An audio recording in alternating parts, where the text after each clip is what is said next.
The mirrors don't lie. They remember.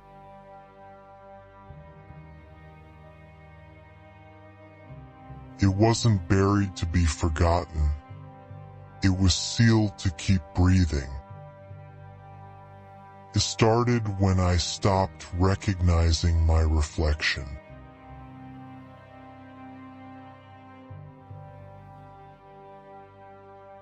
The first sign was Milda flickering in my peripheral vision whenever I passed reflective surfaces. I dismissed it.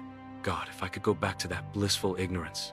My name, Iswas Elias Thorne, genealogist, the quiet detective of dead lineages, tracing family rot through paperwork and photographs. Safe, clinical, detached, until the Ashworths. Nobody in town would speak their name above a whisper. Cursed bloodline, the locals called them. I'd heard such superstitions 100 times before, part of the job. But something in their eyes, when they spoke of that family, a genuine fear that made my skin prickle. The research began normally enough. Birth certificates, death records, then gaps, unexplained disappearances, children born with anomalies that doctors refused to document, parish records describing visitations and afflictions, references to a family heirloom locket passed through generations, each recipient subsequently altered. The crypt beneath St. Jude's wasn't on any official blueprint. I found it almost by accident, a hairline fracture in the stone behind the altar, widened over decades by something seeping. The smell hit me first. Not decay, something worse. A sickly sweet putrescence that somehow seemed alive. I should have turned back when my flashlight dimmed upon entering, as though the darkness was consuming its light. The beam carved a feeble tunnel through air thick as gelatin. Cold, but not clean. Colder, damp, invasive chill that pressed against your bones like curious fingers. In the farthest corner, tucked into a crevice nearly invisible to the eye, the locket. Not metal as I'd assumed.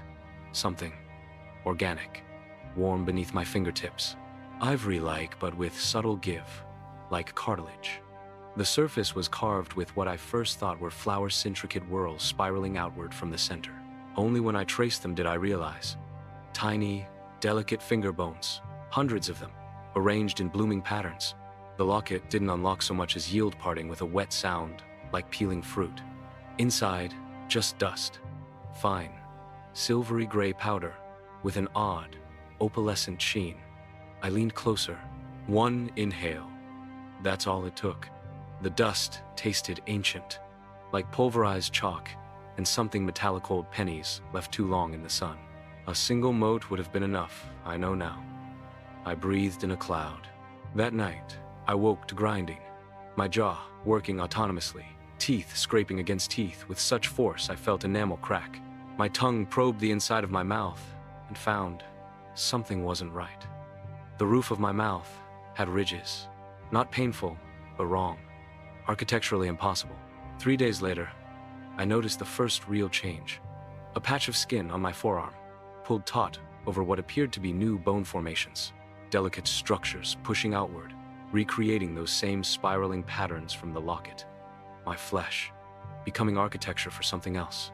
The dreams began that week. Not dreams, memories, not my own.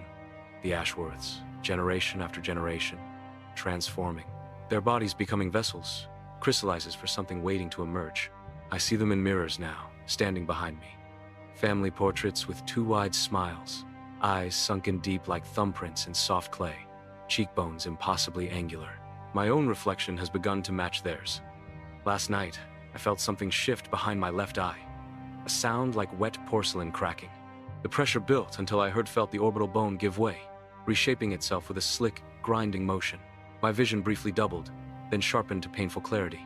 In the mirror, my eye had migrated, just slightly.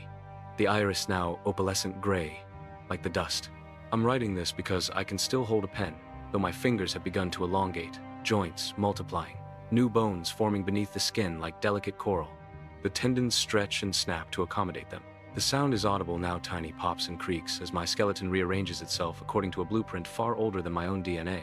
The hunger started yesterday, not for food, for connection. I now understand why the Ashworths sought out partners from strong bloodlines. They needed sturdy vessels, The dust remembers what they should become. It's patient, it's precise. I used to think I was hunting family secrets. Now I realize I was being hunted. The locket wasn't hidden, it was waiting. My jaw dislocated fully this morning. The new alignment allows it to open wider. My tongue has split into segmented appendages, each with purpose, tasting, sensing, making room. If you find this record, if you hear these words, don't look for the Ashworths. Don't trace their lineage. Some family trees bear fruit that should never be harvested. I feel them inside me now. Generations converging. The dust colonizing every cell, rewriting me from marrow outward. My bones are becoming something beautiful and terrible. One last thought, before I join them fully. I used to document the dead. Now, I understand the Ashworths were never truly dead.